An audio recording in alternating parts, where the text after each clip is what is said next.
언젠가 여의도에서 비상할 날을 꿈꾸는 청년 정치인들과 함께 정치 현안 짚어보는 이사당 1번 출구 시간입니다. 오늘도 황희두 노무현재단 이사 신인규 변호사 두 분 나오셨습니다. 안녕하십니까? 네, 안녕하세요.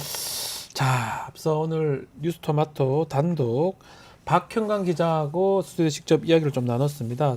주된 내용은 국민의힘 대통령 선거 경선 앞두고 대선 후보 적합조사에서 명태균 씨가 여론을 조작하는 내용의 녹취입니다. 자, 이 녹취 내용 다시 한번 들어보고 이야기 좀 이어가도록 하겠습니다. 예, 여보세요? 연령별하고 지역별하고 다 그 맞춰고 여성하고 네. 그 맞춰갖고 곱하기 그 한 해갖고 한 2,000개 만들 있어. 이거 가지고요? 예. 그 차프지 뭐. 알겠습니다. 예, 그게 안 나요? 네. 돈 얼마 들어갔어요? 40만 원 정도 예, 들어왔습니다. 그럼 됐어요. 알겠습니다. 예. 네. 그 보고서 바로 해요. 지금 바로요? 예. 알겠습니다. 예, 보고서 해갖고 내일 네. 그 주부 차프로. 알겠습니다. 예. 네, 여보세요? 여보세요? 네. 이거 그 다른 쪽에 나가는 거니까 네. 윤석열이를 네. 좀 올려갖고 예. 홍준표보다 한 2% 앞서게 해주있어. 알겠습니다. 그 젊은 아들 있다 아닙니까? 네네네. 무응답안에 그 결수 올려갖고 네네. 예, 2, 3% 홍보다 더 나오게 해야 됩니다. 알겠습니다. 외부 유출하는 거니까. 네. 당시 윤석열 후보를 국민의힘 대통령 후보로 만들기 위한 어떤 미션, 그걸로 여론 조작이 이루어졌다는 건데, 윤석열 후보 지지율을 홍준표 후보보다 2, 3% 좀 더 나오게 해야 된다. 근데 황희두 이사님, 예. 저는 이거 계속 듣고도 믿어지지가 않거든요. 네. 어떻게 보셨습니까? 아마 보시는 분들도 똑같은 마음일 것 같습니다. 이게 워낙 믿기지가 않는 여론 조작이잖아요. 이건 노골적으로. 예. 그리고 실제로 지금 또 다른 차원의 조작이 또 주가 조작으로도 네. 지금 또 말도 안 되는 소식을 접하고 있고. 그렇죠. 그러니까 이 과거에 사실 뭐 허위 경력부터 온갖 조작들 일상이다 보니까 인생이 조작 아니냐고 우리 박지훈 변호사님께서 생각하신 것 같은데. 제가 그랬습니까? 저 이제 보시는 분들도 똑같이 보실 것 같습니다. 모든 게 조작이다. 네. 자, 이게 가능한지도 저는 아직까지 의문이 드는데, 결국은 이게 가능했고, 이런 식으로 홍준표 후보를 꺾고 윤석열 후보가 대통령 후보가 됐고, 결국 대통령 당선까지 됐다. 이렇게 봐야 되는 거 아닙니까? 그러니까 지금 이 질문은 가능성을 물어볼 문제는 아니고요. 아니고. 범죄를 저지른 거죠. 그러니까 우리가 뭐 사람을 죽여서는 안 된다. 네. 사람을 죽인 거죠. 그러니까 전 여기에 대해서는 이 지금 명태균 씨가 그동안 보여왔던 미래한국연구소는 나와 무관하다. 네. 내지는 여론조사를 자기가 한 게 없다는 식으로 계속 언론 플레이를 해왔는데 이 거짓말이 금방 이렇게 들통나지 않습니까? 저는 그 거짓말을 먼저 지적하고 싶고요.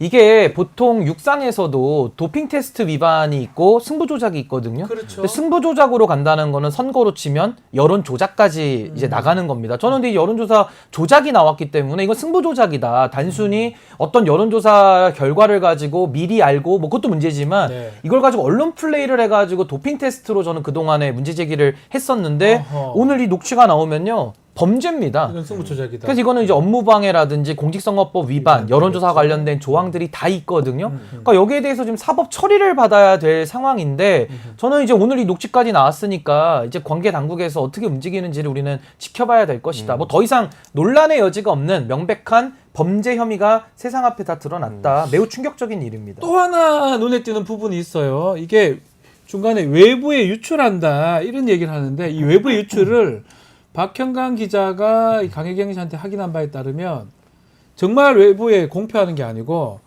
윤석열 당시 후보한테 보고하는 보고용이다, 이렇게 얘기를 하고 있습니다. 자, 그렇다면 대통령실은 명태균 씨하고의 관계를 부정하고 두 번 딸랑 봤다고 얘기를 하고 있는데, 이 부분도 사실은 지금 공범 얘기를 했는데 상당히 다시 설명을 좀 해줘야 될 부분 아닐까요? 맞습니다. 이게 지금 기사에 따르면 21년 9월 관련한 녹취 내용이 나온 그러니까요. 건데 최근에 또 그 소식이 전해졌다. 21년 6월부터 어제 CBS 나가서 네. 21년 6월부터 12월까지 거의 매일 아침마다 스피커폰으로 통화했다는 통화했다. 거잖아요. 그 기간에 이제 또 걸쳐 있다 보니까 이러니까 윤석열, 김건희 씨 입장에서는 둘이 같이 스피커폰으로 얘기를 할 정도로 왜냐면 자기들 입장에서는 너무 듣고 싶은 얘기를 저렇게 해주고 네. 그걸 나름 데이터를 조작을 해서 갖다 바치니까 그렇게 된 거구나 생각이 들고 저도 이제 프로게이머 출신으로서 아까 승부조작 말씀 주셨는데 프로게이머 승부조작이 난리 났지 난리 않습니까? 났습니다. 스타가 그래서 망하고 끝났잖아. 제가 좋아하는 스타. 맞습니다. 스타 할로윈 지금은 있었는데. 그래서 이 게임계에서 이 불공정 경쟁이다 보니까 그러니까요. 그걸 굉장히 강하게 처벌합니다. 이 국가도 결국에 이제 대개조가 필요하다. 예. 싹 다 갈아엎어야 됩니다. 지금 또 보수의 종말. 예. 지금 이 시기에 가장 적절한 네. 그 종말 돼야죠. 이 책이 지금 보수 정말 또 아마 그런 내용의 책을 이거 지금 잘 되고 있습니까? 아니, 근데 이제 제가 이번에 낸 책 제목이 또 공교롭게도 보수의 종말인데 네. 저는 명태균 씨의 존재를 모르고 이 책을 썼어요. 근데 맞죠. 근데 공교롭게도 보수의 종말로 향해 가는 거 아닌가 싶고요. 네. 저는 중요한 게 두 가지인데 하나는 선거범죄라는 거는 국민의 민의를 왜곡하는 거기 때문에 아주 중하게 처벌할 필요성이 있고요. 맞습니다. 또 하나는 이게 여론조사 조작이라 그러면 업무방해가 될 수가 있거든요. 그렇죠. 그러니까 이 두 가지의 범죄를 검토해야 되는데 우리 황희도 이사님께서 아주 잘 짚어주신 대로 어제 명태균 씨가 방송 인터뷰에 나와가지고 뭐가 자기한테 유리하고 불리하고를 모르면서 떠드는 거예요. 그러니까 이게 다 지금 발목이 잡히는 거라고 저는 보는데 2021년도 9월 달이면은 스피커폰으로 윤석열 대통령 부부, 그러니까 당시 후보 부부와 늘상 소통하던 사이 아니겠습니까? 명태균 씨 주장에 따르면 그렇습니다. 그러면 이 부분에 대해서는 핸드폰 압수수색해서 통화 기록만 보면 될 일이거든요. 네. 그래서 저는 이 중차대한 선거 민의 왜곡 범죄에 대해서 민주주의 파괴 범죄에 대해서 윤석열 부부와 명태균은 공모 공동정범 관계다. 네. 그러니까 공모 관계라는 게 저는 강하게 의심되는 거기 때문에 이거는 반드시 윤석열 대통령과 김건희 여사까지도 수사 대상으로 올려서 네. 수사를 해야 될 거라고 저는 보여집니다. 설명을 해야 됩니다. 명태균 씨는 매일 통화를 했다고 그러고요. 그 당시 저희 지금 오늘 단독 보도에 따르면 보고를 하기 위해서 여론 조작을 해가지고 2, 3% 올려서 보고할 거다.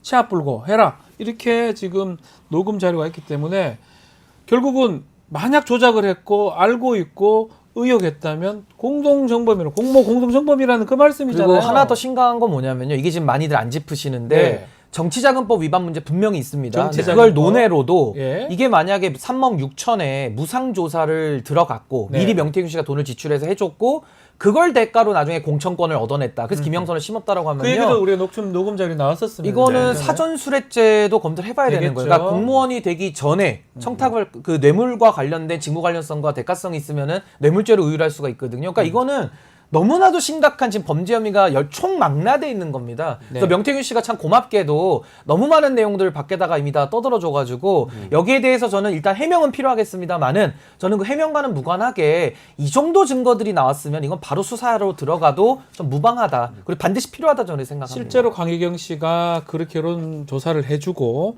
그리고 받은 게 창원 의창의 김영선 재보궐선거 공천이다라고 얘기했던 바가 있죠. 그 부분하고도 맞닿아 있는데 자, 이 정도 되면 모든 선거에 뭐 지금 대충 보면 대선 2022년이죠. 네. 대선 2022년 대선 재보궐선거 2022년도 지방선거 2024년 총선 전반적 서울시장 보궐선거까지 그러니까 정확하게 얘기 말하면 나오잖아요. 대선 앞에 두 가지 선거가 더 있습니다. 보궐선거? 당대표 경선, 경선. 2021년도 6월에 있었던 당대표 경선, 2021년도 4월에 있었던 서울시장 재보궐, 네. 안철수 의원과의 단일화 부분까지도 그렇죠. 다 문제가 되는 거예요. 모든 지금 우리가 알고 있는 가장 최근에 중요한 선거마다 국면마다 명태균 씨가 좀 다 껴있고 본인이 엄청난 일들 했다고 본인 말이 맞다면 네. 그런 거고 그 비슷한 증거들이 계속 드러나고 있는 거고 그 과정의 가장 큰 그 자료는 여론 조작인 거잖아요. 지금 오늘 보면 네. 어떤 사람입니까 명태균 씨는 지금 여권 내에서는 허풍 떠는 사람이다 하는 말도 있지만 진실로 지금 확인되는 부분도 꽤 있잖아요. 근데 이제 사실과 진실을 섞다 보니까 예. 이제 이거를 같이 얽힌 사람들은 자꾸 그런 일부 허풍이라면서 아하. 그 범위로 지금 빠져나가려고 하는 건데 사실 이게 이상하잖아요. 왜냐면은 이거 아까 앞서 말씀드린 내용뿐만 아니라 네. 뭐 예를 들어서 김재원 씨 같은 사람 콕 집어가지고 너 그 아크로비스타 가봤어? 나 코바나 가봤어? 너 이런 식으로 얘기를 하고 그다음에 본인이 뭔데 도대체 김건희 씨는 또 뭐고 인수위에서 면접 보란 얘기를 하고 심지어 임태희라는 사람을 자기 또 이력서 봤다 이 얘기를 구체적으로 얘기하니까 임태희 지금 교육감입니다. 네, 지금 또 이제 교육감. 한강 작가 수상으로 또 지금 만행이 드러났는데 그러니까 결국에는 이런 문제들에 대해서 앞서서 처음에 이제 이준석 씨가 그 삽질하는 사진 올라오고 나서부터 이제 제대로 해명을 못 하고 발목이 잡힌 거를 다른 정치인들도 전 계속 보고 있었다 봅니다. 그러니까 이제 여기서 빠져나가려고 하는 사람들이 있을 때마다 사실 김종인 위원장 같은 경우에도 난 무관하다. 저 그냥 과장된 얘기하는 사람이다 했지만 어제 막 경희궁의 아침 1521호 뭐 이런 식으로 하나씩 단서를 막 이렇게 딱 던질 때마다 사람들이 막 대응을 못 하거든요. 그러니까 이제 대통령실도 더더욱 지금 특히 2번밖에 안 만났다 했다가 거짓말 바로 드러나고. 저는 근데 사실 이게 수사로 가야 되는데 문제는 수사도 조작되는 거 아니냐. 여태까지 김건희 씨 주가 조작 관련한 수사 보면 수사도 조작된 거라는 의혹이 드니까 이게 사실 우리 어떻게 해야 되냐. 끌어내리는 것밖에 답이 없는데. 녹음 자료가 있고 또 거기에 명태균 씨가 지금 SNS 발언들이 또 인터뷰 있고 많은 정치인들이 계속 거기서 발언하는데 그중에 이제 오늘 단독 얘기하고는 홍준표 시장의 SNS가 가장 이제 눈에 띕니다. 좀 여론 조작을 언급을 했는데 좀 보여주시면 홍준표 시장이 그런 얘기를 합니다. 지난 대선 경선 당시에 명태균 씨가 윤석열 후보한테 붙어가지고 여론 조작했다. 오늘 단독 내고 저희가 의도한 건 아닌데 시간상 딱 맞아 떨어지게 또 했습니다. 그러니까 홍준표 시장이 이제껏 이런 얘기 안 하다가 갑자기 어젠가 그 얘기를 했어요. 왜 이런 얘기를 했을까요? 우리 단독으로 알았나?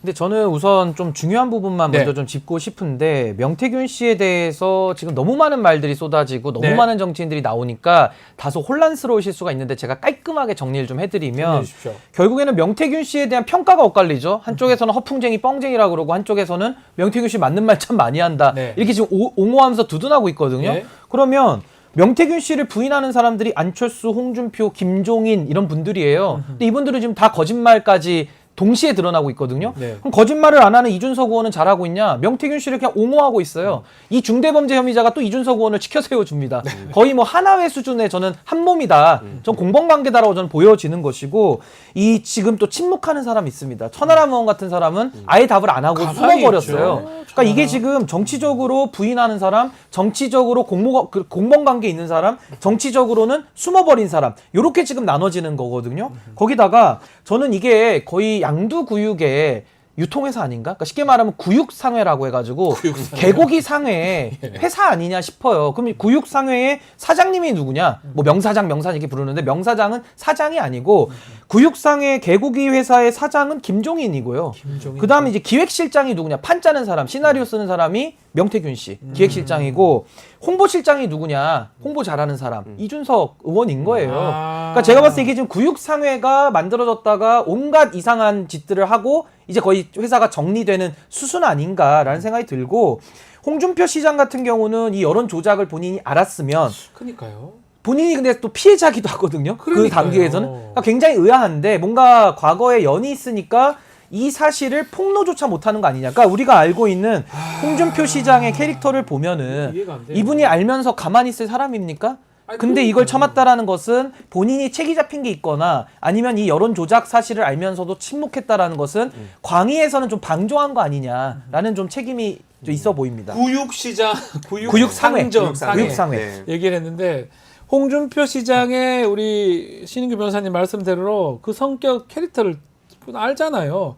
가만히 있겠으면 여론 조작 때문에 졌다고 그러면 그거 가만히 있을 뿐이 아니잖아요. 그쵸. 대통령 선거란 말이에요. 이게 국민에서는 자기가 10% 넘게 이겼는데 네, 당심에서 22%로 지는 게 말이 되냐? 약간 진 거잖아 결국은. 그래서 이게 뭐 피해자라고도 볼 수 있지만 어제인가요? 그 데일리 한국에서 또 이제 홍준표 시장도 과거에 그 지지난 총선 때 그 이연희 후보 상대로 무소속으로 나갔을 때 깜깜이 기간에 1위 했다. 여기서 또 미래한국 영상 피해날 얘기 나오거든요.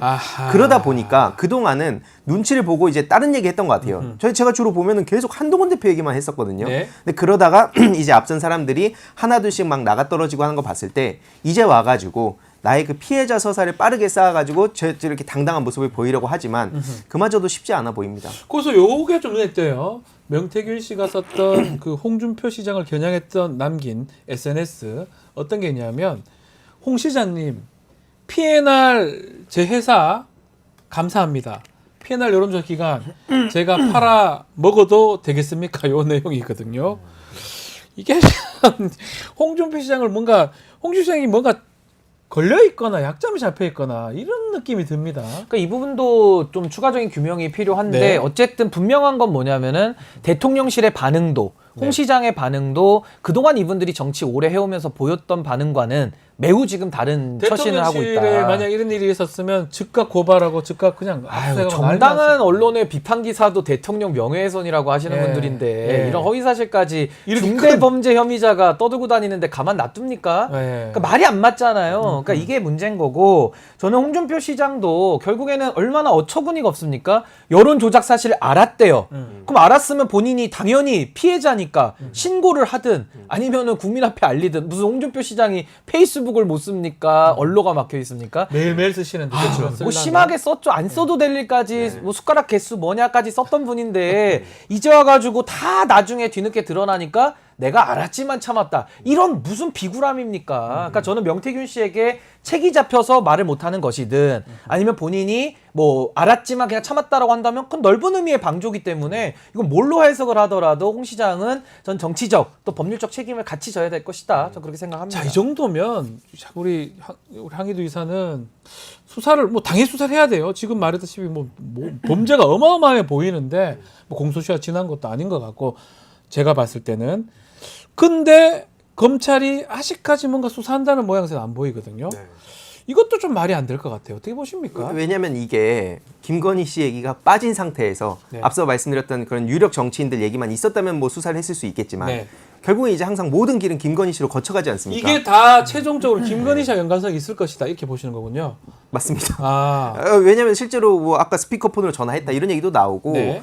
그 김건희 씨 관련한 얘기가 계속 나오고 있는 상황인데다가 다른 정치인들도 물론 중요합니다. 다만 제일 중요한 거는 선출되지도 않은 권력 그 김건희 씨가 그 윤석열 대통령도 쩔쩔매가지고 선배님들이 전화해도 제가 그런 말에 처지 아닙니다. 전화 그냥 끊어버린다는 거 아닙니까? 네. 그러니까 결국 이 모든 국정 운영의 중심에 김건희라는 사람이 있다는 것은 우리 모든 국민들이 다 알고 있습니다. 그래서 이제 옹호하는 사람들이 일부 있는 것이고 네. 대다수 그 보수주의자들도 지금 비판을 하는데 근데 이걸 검찰에서 계속 이렇게 뒤로 미루려고는 하지만 결코 못 버틴다고 봅니다. 그 말씀이군요. 도이치모터스 같이 확실한 사건은 조사 못 해가지고 조사하러 갔다가 휴대폰 뺏기고 이러는데 조사 받으러 갔죠. 조사 받으러 검찰이. 갔다가 예. 뺏기고 콜검이죠, 콜검. 네. 그 디올백 사건 같은 것도 뭐 못하고 아무것도 못하는데 이런 사건을 김건희 여사가 관련돼 있다면 어떻게 하겠냐라는 게 항의도 이사님 그러니까 저희가 이제 그 마포대교에 김건희 씨가 나와서 그 현지 지도를 할 때 네. 너무 이게 이상하잖아요. 네. 그래서는 안 되는 일인데 이제 명태균 씨의 증언으로 다 해결이 됐죠. 그게 뭐냐? 스피커폰 하나로 끝난 겁니다. 네. 둘은 후보 시절부터 모든 거에 대해서 함께 공유했구나. 그러니까 대통령실 비서진도 함께 공유했구나. 국정 운영 상황도 함께 공유했구나. 네. 뭐 둘의 권력 서열은 모르겠습니다만은 공유했다라는 게 이미 드러난 거고요. 이 정도 증거관계가 나왔는데도 검찰이 만약에 수사 안 하거나 못 한다?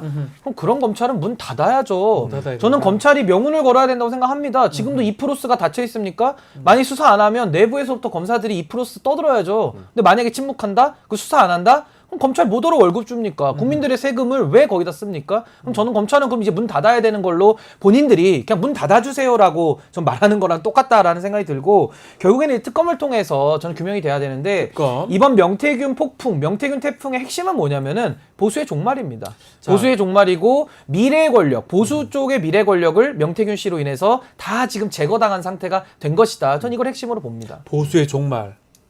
야, 그거 알고 썼는지 좀 놀라워요. 네. 저 모르고 썼어요. 책을 진짜로. 이렇게 아. 보수 종말 좀 네. 비춰서 이렇게 네. 좀 세워주시면 모르고 들고 계셔야 썼는데 돼요. 들고 계셔야 네. 돼요. 보수의 종말. 네. 그러니까 저도 놀라운 보수의 게 종말. 이 내용이 결국은 검찰 아니면 또 국민의힘 보수 아니겠습니까? 결국은 종말된 게 그녀를 위한 그녀에 의한 그의 정치 네. 때문이다라는 거잖아요. 그러니까 쉽게 말하면 딱 맞아 떨어지네요. 검찰 정치 청산이 필요하다는 건데 지금의 국민의힘은 보수 진보도 아니고 그냥 유사의 그냥 검찰 보수라고 저는 생각해요. 검찰 보수. 이 검찰 보수가 그동안에 온갖 만행들을 다저질러 왔는데 그게 또 우연한 기회에 명태균이라는 인물에 의해 가지고 완전히 다 이 민낯이 드러나는 네. 이런 상황이 됐기 때문에 저는 명태균 씨에 대해서 전혀 모르고 이 책을 썼습니다마는 뭐 결과적으로는 지금 이 보수의 종말 과정으로 지금 서서히 가고 있다라는 네. 생각이 듭니다.